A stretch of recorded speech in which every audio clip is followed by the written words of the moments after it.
എരിയോ ചെറുതായിട്ടുണ്ടാവും. എന്നൊരു കാന്താരി മുട്ട. ആരാണ് ഓണറ്? അപ്പൊ അവന്മാരാ ബിസിനസ് പാർട്ട്നേഴ്സ് ആണോ? എടാ ഇറങ്ങി പണിയെടുക്കടാ. വീട്ടിലുണ്ടാക്കണേടാ. എത്രയാണ് മുട്ടക്ക്? 15. ഒരു ജ്യൂസും തന്നേര്. ജ്യൂസ് തണ്ണിമത്തം വേണോ സോഡാ സർവത്താണോ? സർവത്താണോ? തണ്ണിമത്തം തന്നാ മതി.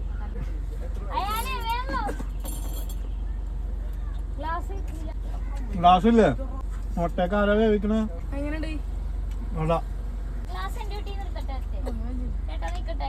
എടാ കൊഴപ്പില്ല, ഞാൻ പോയിട്ട് വരാം. എനിക്ക് തന്നാ മതി. എന്നാ പിന്നെ വരുമ്പോ കുടിച്ചോളാം. അപ്പൊ കളിക്കാൻ പോവാറൊന്നുമില്ലേ? കച്ചവടം നടത്തണ. All the best.